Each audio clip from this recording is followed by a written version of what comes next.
नाम करूं। तब बंधुओं, एक बारमुखी, एक वैश्या बेनापोल में रहती थी। यह दुष्ट व्यक्ति उससे जाकर के मिला, खूब उसको धन दिया। कहिए क्या बात है? बोले किसी एक प्राणी को भ्रष्ट करना है।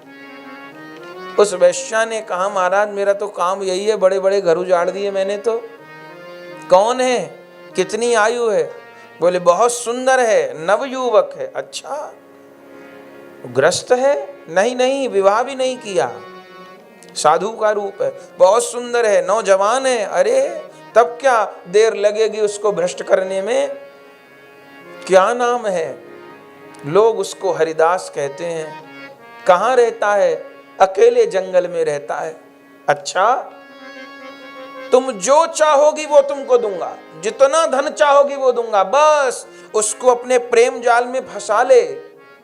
मेरे लोग आसपास छिपे रहेंगे, जब वो तेरे प्रेम जाल में फंस जाएगा बस तू शोर मचा देना और मेरे सैनिक लोग आ जाएंगे, मैं खुद आ जाऊंगा। तुम शोर मचा देना और बस सबके सामने उसको बेइज्जत करके, अपमानित करके भगा दूंगा, यहां से उखाड़ डालूंगा उसको। उस वेश्या को राजी कर लिया बंधुओं। सब उस वेश्या ने पता कर लिया। और अभी सुना ना, हरिदास ठाकुर जी तो रात को सोते नहीं थे। रात के समय वो वेश्या बहुत सज धज कर एकांत में हरिदास ठाकुर जी की कुटिया पर पहुंच गई। दरवाजे पर जाकर बैठ गई और क्या देखा कि हरिदास ठाकुर जी तो भुजा उठाकर हरे कृष्णा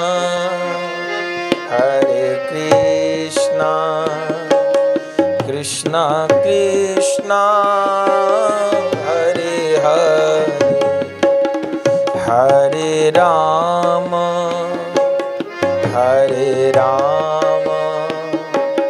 राम राम हरे हरे,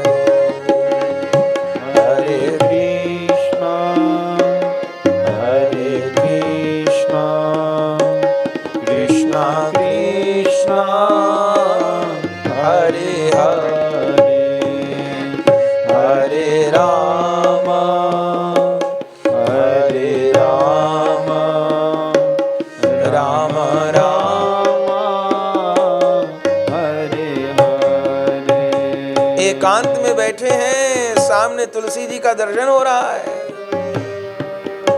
सामने तुलसी जी का दर्शन, आंखों से अजस्त्र अजस्त्र अश्रुधार बह रही है और भुजा उठा के महामंत्र का उच्चारण कर रहे हैं। वह पहुंची, देख के आश्चर्यचकित, अरे एकांत वन में बैठ के रो रहा है, साधु गा रहा है। रूप पे मोहित हो गई, बैठ गई। कितनी देर तक तो नेत्र बंद रहे हरिदास ठाकुर जी के। जब थोड़ी उस वैश्या ने हलचल की, अपनी चूड़ी पायल कुछ नाद किया, तब दृष्टि गई। तुम कौन हो? महाराज, निकट ही गांव में रहती हूं, मेरे लिए क्या सेवा है? महाराज, आपका नाम सुन के आई हूं। कितने सुंदर हो, नौजवान हो, मैं तुम पर मोहित हो चुकी हूं। मैं भी सुंदर हूं, युवा हूं, मुझको पाने के लिए बड़े बड़े तरसते हैं, मुझे देखने को, छूने को। लेकिन मैं, जिस पर हजारों कुर्बान हैं, तुमको प्रणय निवेदन करती हूं, मुझे स्वीकार करो, मैं तुम्हारे प्रति समर्पित हूं। श्री हरिदास ठाकुर जी मन में विचार करते हैं, ये तो स्वीकार करने को कह रही है, ये तो समर्पण करने की बात कर रही है। और गुरुदेव ने कहा है, कोई कैसा भी हो, यदि शरणागत होने को कहे, स्वीकार करने के लिए कहे तो मनाही नहीं करनी है। अब क्या करूं, कैसे करूं? तब हरिदास ठाकुर जी ने कहा, देवी तुम थोड़ी देर बैठो, अभी मेरी नाम संख्या पूरी नहीं हुई। मैं प्रतिदिन 3.25 लाख नाम करता हूं, बस थोड़ी देर में नाम पूरा हो जाएगा, तब तुम जो कहोगी मैं उसको स्वीकार करूंगा। थोड़ी देर हो। हाँ, अरे मेरी तो बात पूरी हो गई है, फंस गए, तभी तो कह रहे हैं बैठो। मैं बैठी हूं, बस थोड़ा नियम है उसको पूरा कर लूं। हाँ हाँ करो। अब वो बैठी है वेश्या द्वार पे और हरिदास ठाकुर जी हरे कृष्णा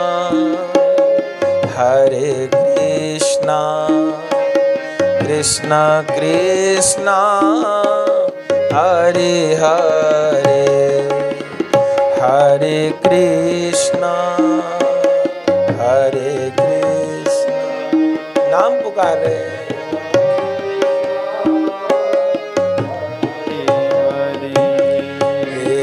हरे राम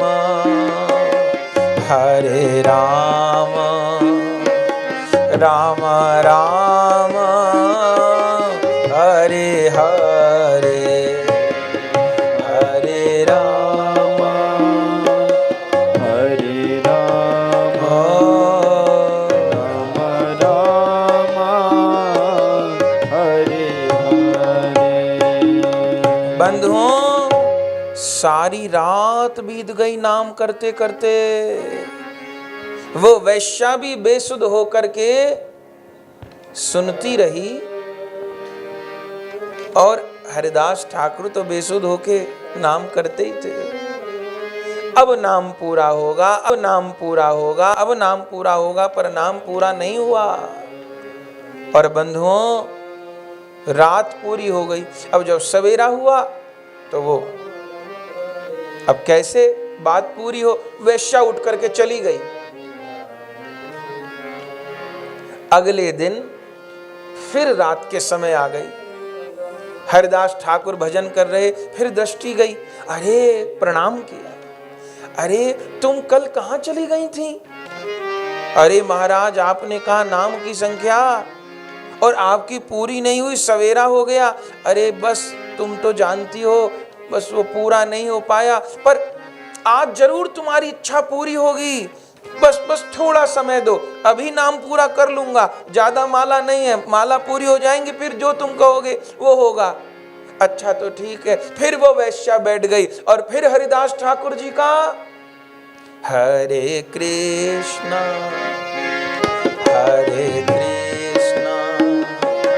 कृष्णा कृष्णा हरे हरे, हरे राम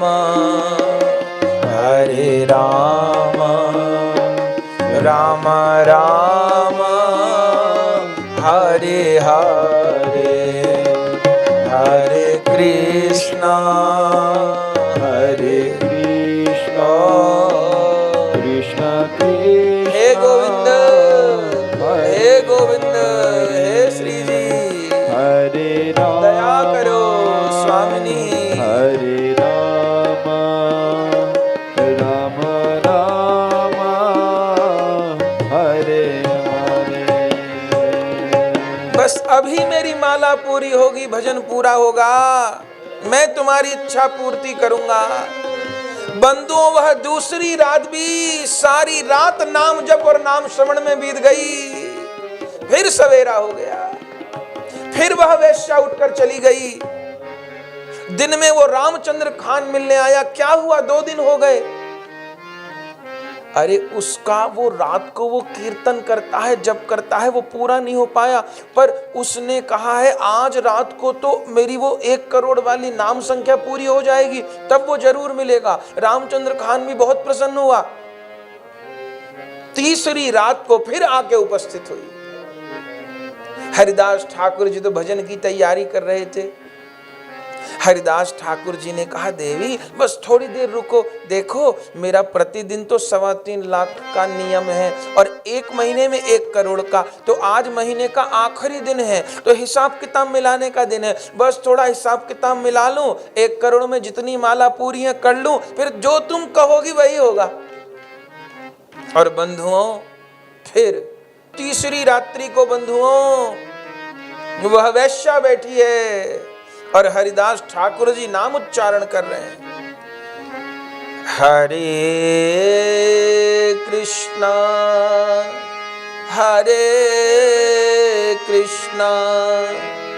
कृष्णा कृष्णा हरे हरे हरे राम राम राम हरे हरे हरे कृष्णा कृष्णा कृष्णा हरे हरे हरे राम राम राम हरे हरे हरे कृष्णा कृष्णा कृष्णा हरे हरे हरे राम राम राम हरे हरे हरे कृष्णा कृष्णा कृष्णा हरे हरे हरे राम राम हरे हरे। बंधुओं आज हरिदास ठाकुर नाम ही नहीं कर रहे, वह नाम जपते जपते नामी श्री कृष्ण को प्रार्थना भी कर रहे हैं, हे गोविंद 3 दिन से ये आकर के नाम श्रवण करती है, हे नाम भगवान आप तो पतित पावन हो, कलमश का हरण करने वाले हो, चेतो दर्पण मार्जनम भव महादावाग्नि निर्वापणम। हे कृष्ण नाम इस पतिता पर भी कृपा करो, इस पतिता के हृदय में जो पाप है उसका नाश करके इसको भी पावन कर दो। और बंधुओं जब प्रातः काल हुआ, अब तीसरी रात्रि का, तो केवल बाहर वाला प्रातः काल नहीं हुआ, उस वैश्या के जीवन में भी सवेरा हो गया।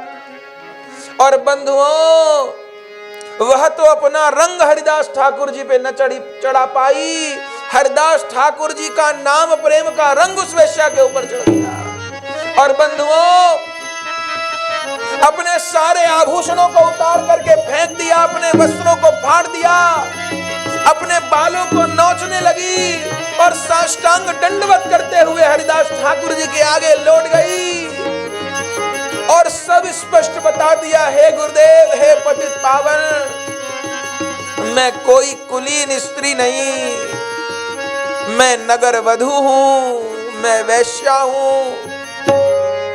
इस गांव के मुखिया ने मुझसे आपको पतित करने के लिए कहा, मैं 3 दिन से आपको पतित करने का प्रयास कर रही हूं, लेकिन आपके मुख से निकला हुआ नाम बार बार मेरे हृदय को पिघलाता है, मुझे अपने पूर्व जन्म में किए गए पापों का पश्चाताप हो रहा है, भयानक नरक दिखाई दे रहे हैं।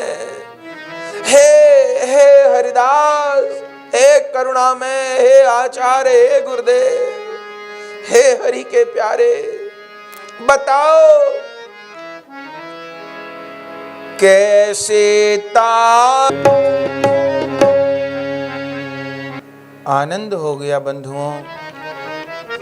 वह वैश्या जो हरिदास ठाकुर जी को पतित करने आई थी, वह पतित न कर पाई, अपने काम का रंग न चढ़ा पाई, उसके ऊपर नाम का रंग चढ़ गया। महिमा अवलोकी काहू दुष्ट ने स्पर्धा करी, दीनी पठाय एक बार मुखी नारी है। आई दिना तीन, लगातार ढिग बैठ बैठ, पे सकी ना डिगाय इन्हें चेष्टा कर हारी है। उच्च स्वर नित्य प्रति, उच्च स्वर नित्य प्रति, सुनती हरि नाम रही। शुद्ध भयो हृदय, क्षमा मांग प्राण वारी है। ऐसे विशुद्ध नाम प्रेमी, हरिदास जूपै, परिकर समेत श्री गौरांग बलिहारी। आनंद हो गया बंधु। वह वैश्या अपने पापों का अनुभव करने लगी है, मन में पश्चाताप उसके होने लग गया है, चरणों में गिर पड़ी है। कैसे तारोगे मुझे, कैसे तारोगे मुझे, कैसे तारोगे। हरिदास ठाकुर जी ने कहा, देवी तुम जिस दिन पहले आई थी, मुझे उसी दिन पता चल गया था कि उस रामचंद्र खान का षड्यंत्र है, और तुम कौन हो मुझे ये भी पता था। मैं तो कब का कुटिया छोड़ के भाग गया होता, लेकिन तुम बार बार कहती थी मुझे स्वीकार करो। मैंने मन में विचार किया, मैं भी तो पतित था, पतित हूँ। जब करुणा करके मेरे गुरुदेव ने मुझको स्वीकार करके नाम प्रदान किया, तो मैं तुमको पतित मान के, अछूत मान कर कैसे भाग जाऊं। देवी मेरी इसमें कोई बड़ाई नहीं, ये नाम की बड़ाई है। जिस भगवान नाम को तुमने 3 दिन तक सुना है, उस नाम ने ही तुम्हारे हृदय का कलमश दूर किया है। सोचिए, कोई सत्संग नहीं प्रदान किया हरिदास ठाकुर जी ने, केवल उनके मुख से नाम सुन के वो वैश्या पावन हो गई। और क्यों न हो, यही तो गौर कृपा की बलिहारी है। जब पशु पक्षी आंख से अश्रु गिरा सकते हैं, तो वैश्या तो फिर भी मनुष्य है।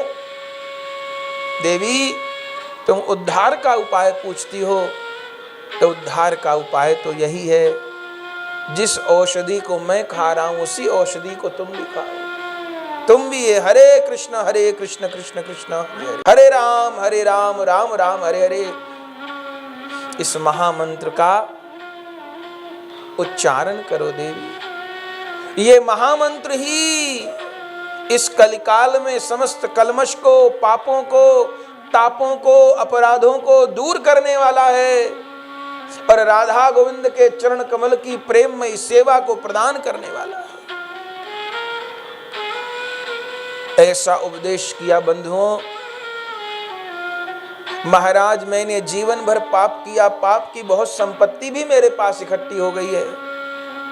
हरिदास ठाकुर जी ने कहा, तुम सारी संपत्ति दीन भिक्षुकों को बांट दो।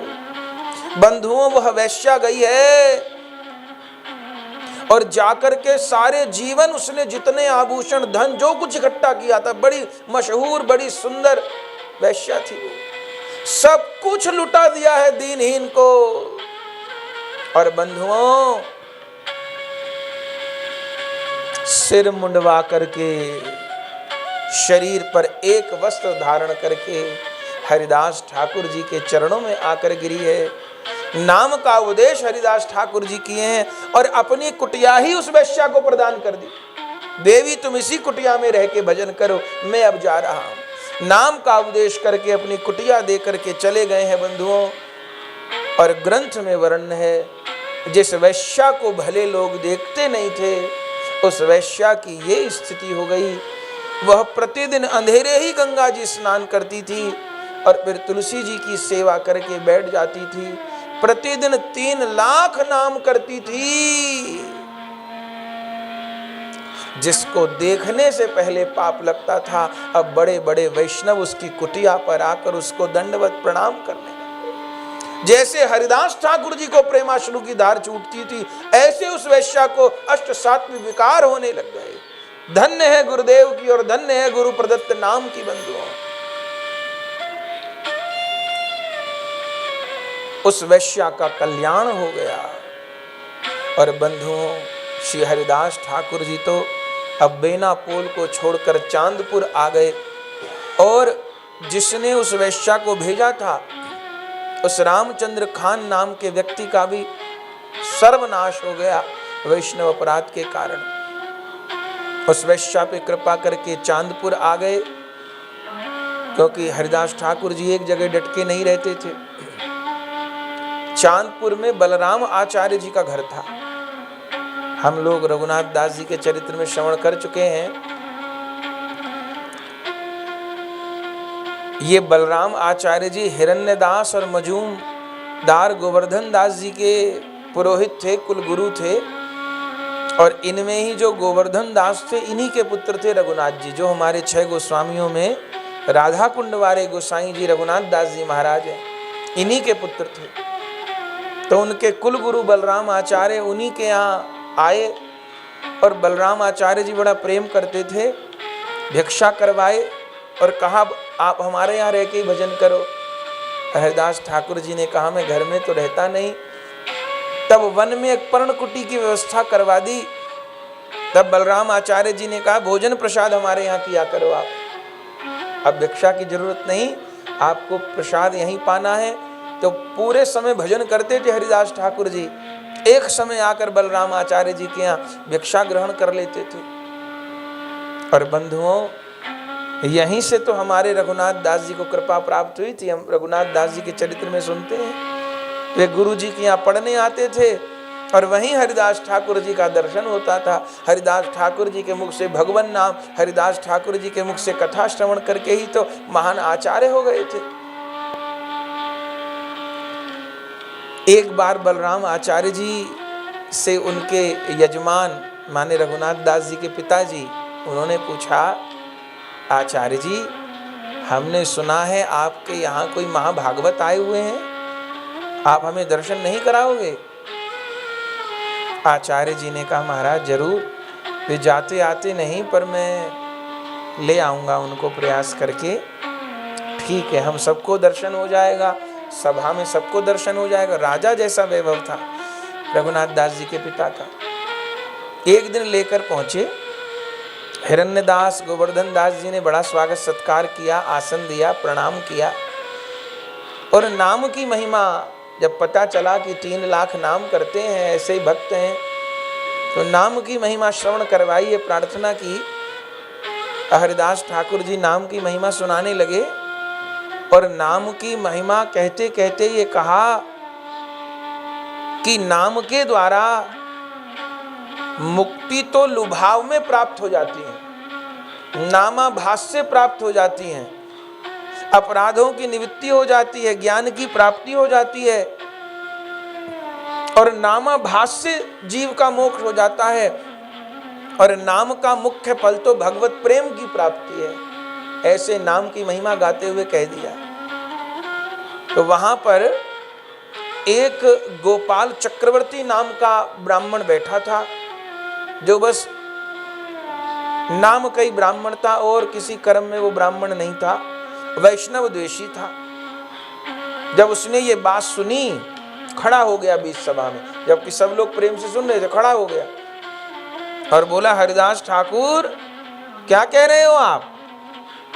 जो मुक्ति ज्ञानियों की उपास्य है, मुक्ति की सिद्धि के लिए ज्ञानी लोग अपना जीवन गला देते हैं, तुम कहते हो नामाभास से मिल जाती है। ये सब कोरी भाव की बातें हैं, ये कोई सिद्धांत के धरातल पर खरी नहीं है। हाँ, नाम से कोई अपराध भंजन, कोई दुख रोग दूर, धन प्राप्ति हो सकती है, पर मुक्ति कहाँ हो जाएगी? जब ऐसा कहा तो हरिदास ठाकुर जी कान में उंगली डाल लिए और कहा देखो भाई, ये मैं नहीं कह रहा, अनेक शास्त्र प्रमाण भी उन्होंने कहे जहां नामाभास से मोक्ष हो जाता है, ये बात लिखी है। और नाम तो भगवत प्रेम, भगवत सानिध्य, भगवत धाम पहुंचा देता है, पर वो कहाँ मानने वाला था। उस द्वेषी ब्राह्मण ने कहा नामाभास से मुक्ति न हुई तो मैं तुम्हारी नाक काट दूंगा, नाक काट लूंगा तुम्हारी।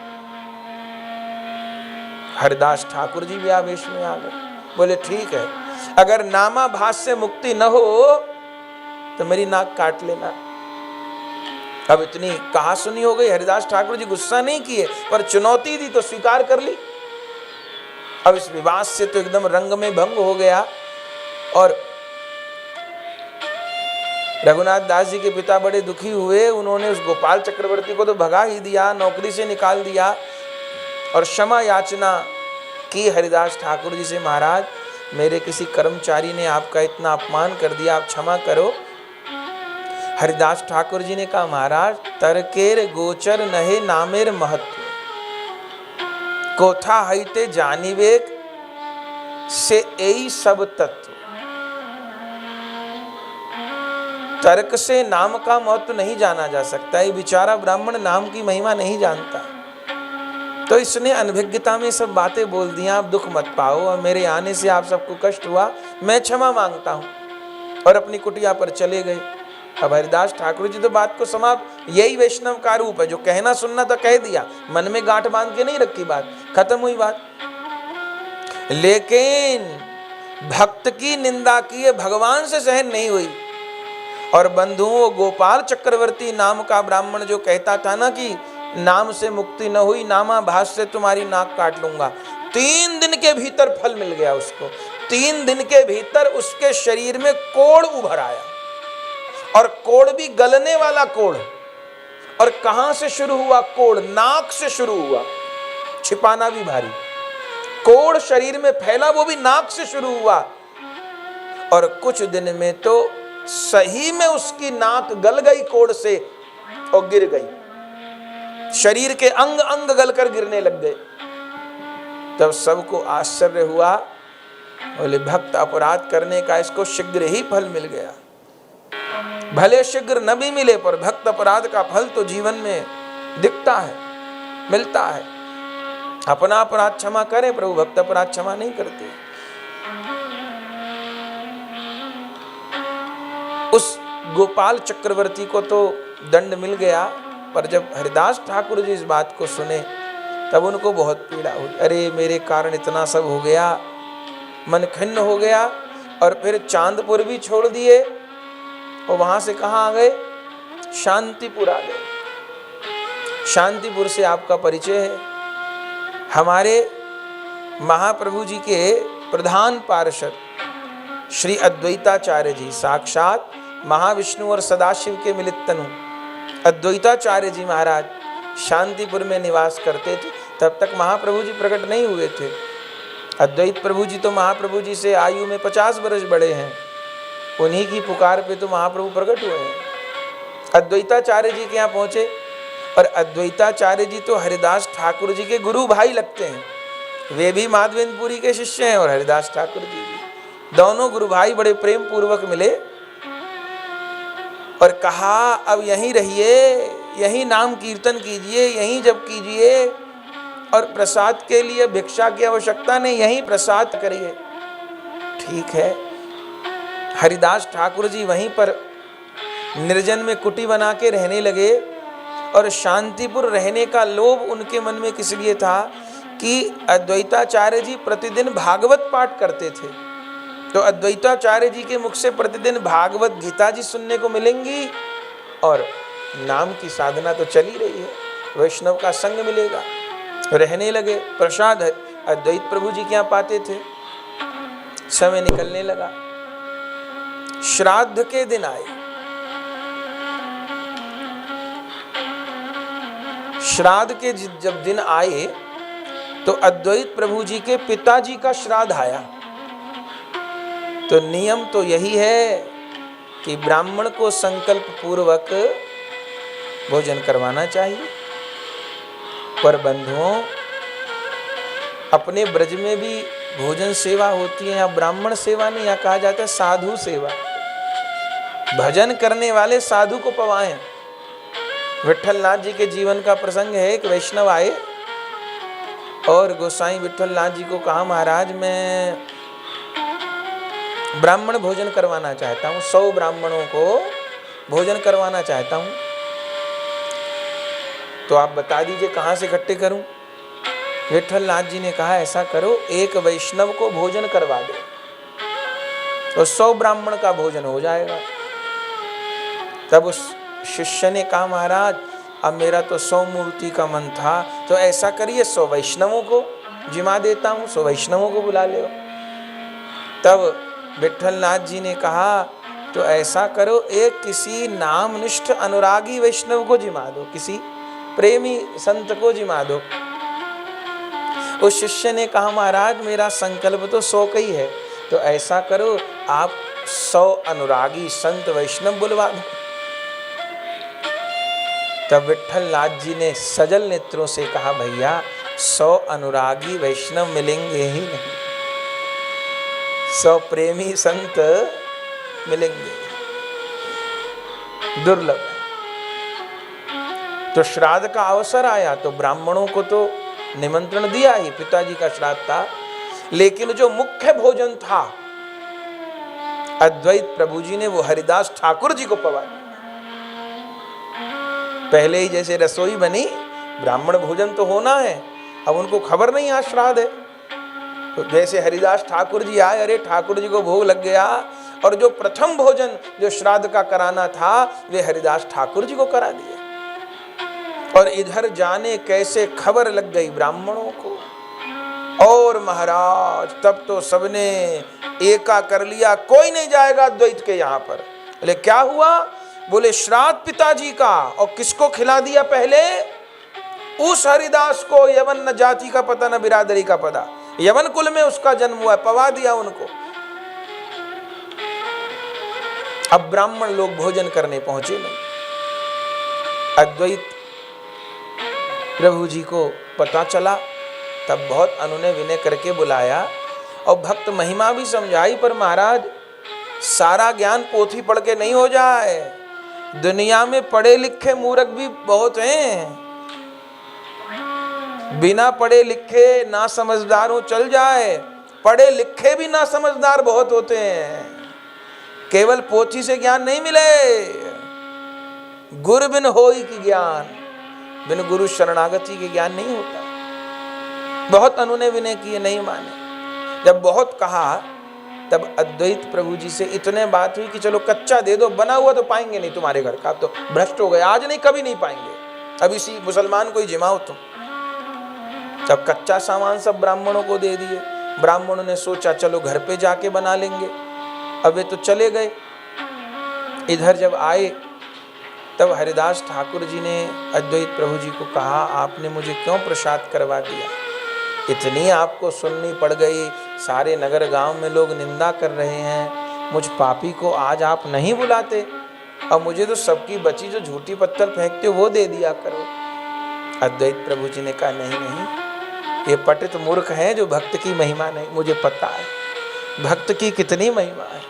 पहले मेरे पितृ तृप्त थे कि नहीं मुझे नहीं पता, पर आप जैसे महावैष्णव को जिमाने पर मेरे अनंत कोटि पितृ तृप्त हो गए हैं, अनंत कोटि पितृ। पर हरिदास ठाकुर समझ रहे, द्वैत प्रभु जी समझ रहे, बाकी नहीं समझ रहे। लेकिन उन ब्राह्मणों का क्या हुआ जो कच्चा सामान लेकर गए? बंधुओं, कच्चा सामान तो ले लिए, पहले तो अपने घर का रास्ता ही भूल गए, और घर पहुंचे तो पहुंचते पहुंचते आंधी तूफान वज्रपात, इतनी आंधी, बहुत जोर आंधी, और सब ब्राह्मण अपने घर में गए। इतनी आंधी तूफान आए कि किसी ब्राह्मण के घर में अग्नि नहीं बची। पहले कोई ये दिया सलाई माचिस तो थी नहीं, लोग अपने घर में अग्नि चेता के रखते थे, उससे काम चलता। किसी ब्राह्मण के घर में अग्नि नहीं, एक दूसरे से अग्नि मांगने जाए अग्नि न मिले। कच्चा सामान है पर रसोई कैसे बनाए? पूरे गांव में अग्नि गायब हो गई, दूसरे गांव तक अग्नि नहीं मिली। क्या करें? तब किसी ने कहा ये तुमने जो अद्वैताचार्य जी का अपमान किया है ना, इसका परिणाम है कि आज भूखे मरना पड़ रहा है। कच्चा सामान है पे अग्नि के बिना रसोई कैसे बने? तो क्या करो? बोले अद्वैत प्रभु जी से क्षमा मांगो जाके। तब सारे ब्राह्मण बेचारे अगले दिन सारी रात भटकते रहे, अगले दिन फिर आए, रोते थकते पछताते अद्वैत प्रभु जी के पास, सारी बात बता दी। और ये नहीं कहा कि ऐसे ऐसे हो गई, ये कहा महाराज अग्नि हो तो दे दो। अद्वैत प्रभु जी कहे अग्नि तो यहां भी नहीं है, इतनी वर्षा पड़ी बुझ गई, तो कहीं और शांतिपुर में कोई अग्नि दे दे।